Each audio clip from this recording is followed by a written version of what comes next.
Kadang-kadang kemenangan itu sudah diorkestrasi, sudah direncanakan ya. Dan saya kira untuk Gibran begitu juga. Istana akan kehilangan muka kalau Gibran sampai kalah.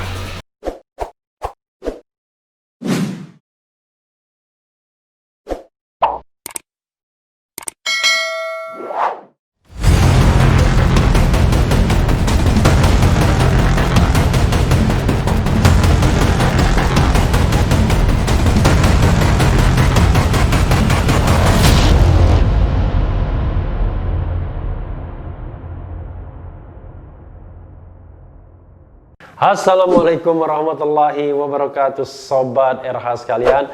Jumpa lagi kita di channel yang keren ini, Keren Cadas. Wah, sudah ratusan kali saya ngomong begini ya. Tapi kita tidak pernah berhenti karena berita-berita hangat terus-menerus datang ya. Dan rasanya sayang kalau kita tidak bahas untuk Sobat RH sekalian. Kali ini saya mau bahas dari sisi percekcokan dalam tanda kutip ya. Dua-duanya pengkritik Jokowi. Jadi jangan Jokowi side terus yang kita kritik. Tapi juga barangkali coba melihat bagaimana orang-orang yang berada di luar pemerintahan Jokowi saling silang pendapat. Tapi soal dukungan kepada Gibran juga. Dukungan kepada putra Presiden Jokowi juga ya. Nah, ini berita yang seru ya, antara Fahri Hamzah dan Said Didu. Yang bilang dinasti politik disebut bodoh, Said Didu ke Fahri, biarlah saya dicap bodoh, selamat arah barunya. Luar biasa ya. Sebagaimana dilansir glora.co, deklarator koalisi aksi menyelamatkan Indonesia kami, Said Didu, ikut menyinggung dukungan partai Gelora ke anak dan menantu Presiden Joko Widodo di Pilkada 2020. Jadi Gelora itu gelombang rakyat Indonesia ya. Saya pernah bercanda kepada Fahri Hamzah, kenapa namanya nggak Gelora Senayan saja. Gelora Senayan itu gelombang rakyat Indonesia, Senayannya itu senantiasa melayani, ketawa dia. Di mana pada Pilkada 2020 Gelora memberikan dukungan kepada Gibran Raka Buming Raka dan Bobi Nasution. Keduanya adalah anak dan mantau, sampai mantu Presiden Joko Widodo yang masing-masing berkontestasi di Pilkada Solo dan Pilkada Medan. Bung Fahri Hamzah yang terhormat, saya tetap berpendapat bahwa penguasa yang mencalonkan keluarganya untuk posisi jabatan politik saat masih berkuasa adalah perwujudan dinasti politik, kata Said Didu di akun Twitternya Jumat 18 September 2020. Mantan sekretaris Kementerian BUMN itu bahkan rela dianggap bodoh oleh Fahri Hamzah jika sikapnya dan pandangannya salah. Biarlah saya dan yang berpendapat demikian Anda cap sebagai orang bodoh. Selamat dengan arah barunya, ungkap Said Didu. Jadi arah baru ini partai Gelora yang sebelumnya bernama Garbi. Garbi itu kan Gerakan Arah Baru Indonesia. Jadi kan arah barunya adalah mendukung Gibran Raka Buming ya. Menanggapi cuitan Said Didu itu, Wakil Ketua Umum Partai Gelora Fahri Hamzah memberikan penjelasan soal dinasti politik. Bang M. Said _Didu. Pertama, itu teknis di lapangan, tidak terkait kerajaan atau dinasti. Kedua, dinasti itu pewarisan kekuasaan melalui darah. Sementara ini kan pemilu, ada kemungkinan menang dan kalah, santai aja. Jangan tegang menghadapi pilkada. Ini demokrasi lokal yang biasa, jawabnya. Memang tidak tegang kalau partai politik, apalagi mendukung Gibran kan. Yang tegang adalah mereka yang memprotes fenomena ini, di mana semua partai politik mengerubuti Gibran dan tidak ada yang berada atau berani menantang ya untuk melawan Gibran di Solo dan Bobi Nasution di Medan. Tapi kalau Bobi masih ada ya, masih ada PKS dan Demokrat yang berani menantang Bobi Nasution. Tapi kalau Gibran, mutlak tidak ada satupun partai yang berani menantang. Dalam negara demokrasi tidak akan terjadi dinasti politik, sebab kekuasaan demokratis tidak diwariskan melalui darah secara turun-temurun, tapi dia dipilih melalui proses politik. Orang yang masuk prosesi politik itu belum tentu menang dan belum tentu juga kalah, kata Fahri dalam keterangan tertulisnya Jumat 18 September. Yaitu kalau governance pemilunya beres ya, demokrasi berjalan secara baik. Tapi kalau kontestasi di kita ini, bagaimana kita mengatakan bisa menang bisa kalah? Kadang-kadang kemenangan itu sudah diorkestrasi, sudah direncanakan ya. Dan saya kira untuk Gibran begitu juga. Istana akan kehilangan muka kalau Gibran sampai kalah. Tapi ini menurut saya tidak hanya soal menang, tapi harus menang telak. Ya, ini sebagai simbol ya, bahwa rakyat atau masyarakat masih menyukai Presiden Joko Widodo. Kalau menangnya tipis, saya kira termasuk akan menghilangkan marwah. Kira-kira begitu ya. Fahri mengaku telah mengajak debat orang-orang yang menuding Gelora melanggengkan dinasti politik karena mendukung anak dan mantu Presiden Joko Widodo. Fahri menilai kelompok tersebut tidak paham konsep politik dinasti. Jadi masalahnya kok dibelokkan ke arah terminologi politik dinasti ya.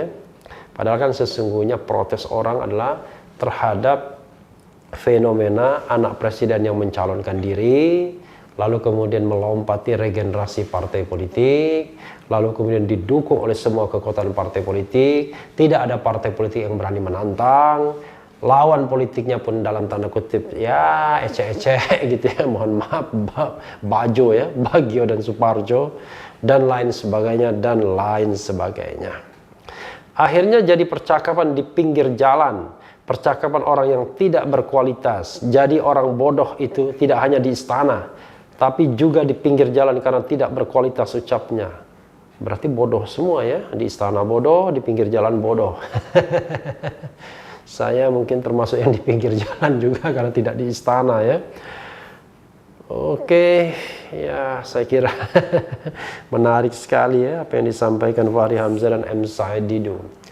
Yes, saudara sekalian, seperti yang saya katakan, masalahnya bukan pada terminologi politik dinasti. Apalagi kalau kita kaitkan dengan terminologi dinasti yang kekuasaan turun-temurun ya.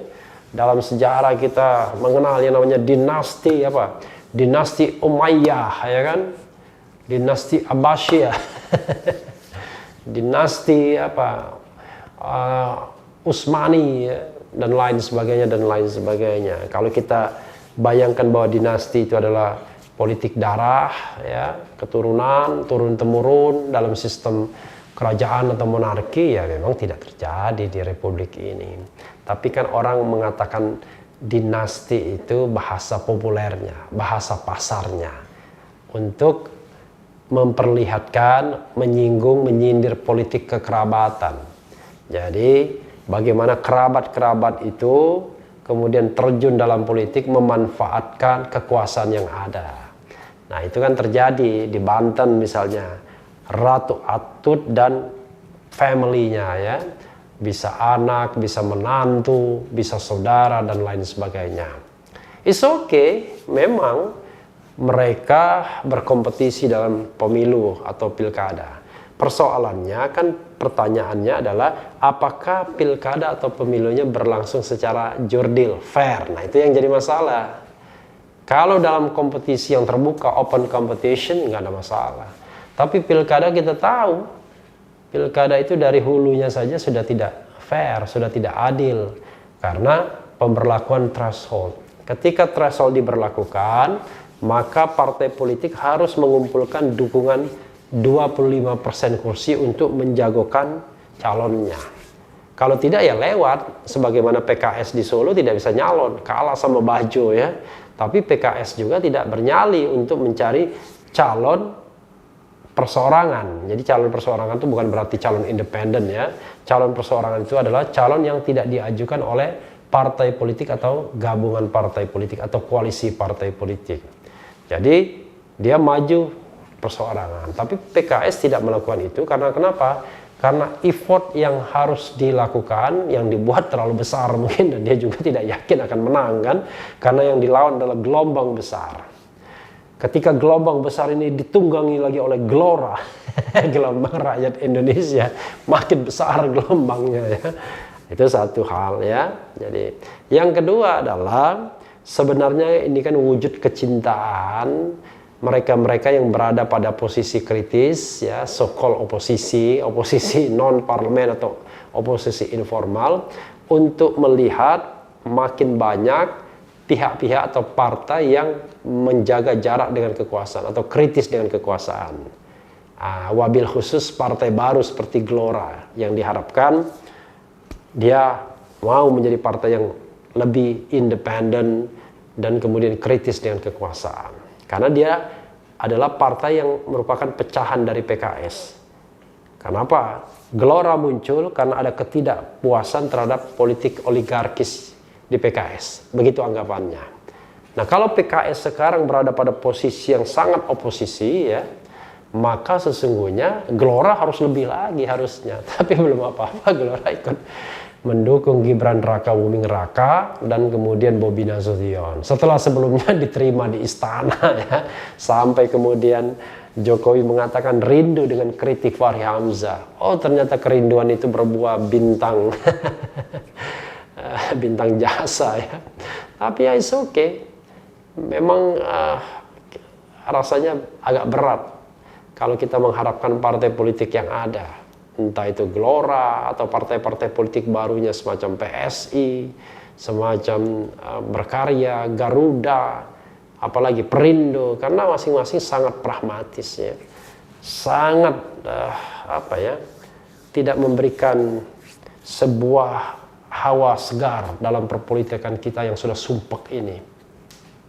Ya contoh PSI lah yang sering saya kritik, bagaimana mungkin partai anak muda ya, yang baru, tapi kemudian justru sangat dekat dengan kekuasaan, bahkan lebih ruling party daripada the ruling party itu sendiri, lebih PDIP dari PDIP ya. Setiap orang yang mengkritik Jokowi misalnya, wah itu tamengnya pasti PSI ya. Jadi kerja PSI itu ya kurang lebih sama dengan fenomena sekarang ini. Setiap hari yang dikritik adalah Anies Baswedan. Tidak peduli pengurus DPP-nya atau pengurus DPD-nya atau DPC-nya, pokoknya the common enemy-nya adalah Anies Baswedan ya.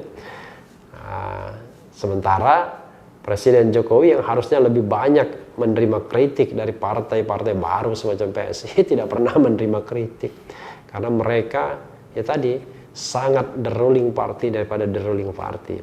Nah, orang tidak ingin Gelora juga begitu sesungguhnya. Tapi kalau Gelora memang akhirnya juga menjadi partai yang baik-baik saja ya, yang sudah diterima di istana, dan yang paling penting saat ini adalah mengikuti pemilu 2024 ya. Untuk itu kemudian menjalankan siasat apa saja, misalnya bukan siasat ya, siasat apa saja, yang penting kemudian accepted bagi kekuasaan, tidak didiskualifikasi nantinya oleh KPU untuk mengikuti pemilu 2024 karena dianggap tidak membahayakan tapi anak manis yang bisa diajak kerjasama, maka ya kita akan kehilangan sebuah semangat ya, kecuali kalau Gelora hanya dimaksudkan untuk menampung ex PKS yang merasa katakanlah marah ya, merasa kecewa. Tapi kalau dimaksudkan sebagai arah baru gerakan politik di Indonesia, maka sesungguhnya proses inisiasinya sudah agak mengecewakan ya. Itu penilaian saya pribadi ya. Mohon maaf Bung Fahri Hamzah ya. Karena memang orang berharap banyak dengan partai-partai baru yang bisa memberikan hawa segar dari kesumpekan politik di Indonesia. Nah, mudah-mudahan Gelora tidak tersisa dalam rimba kesumpekan tersebut dan tidak perlu berdebat. Ini harapannya. Jadi tidak perlu setiap yang mengkritik seseorang diajak berdebat, nggak ada gunanya. Ya terima saja. Kalau merasa baik itu diterima, kalau tidak baik ya abaikan saja. Dan yang penting tetap di channel ini, karena di channel ini Anda akan dirayu, ditipu, dibaperin, dicecar, diuber, bukan di jalan itu. Karena channel ini adalah channel yang mengancam, memeras dan membenci. Jangan lupa subscribe, like, comment, and share. Ciao.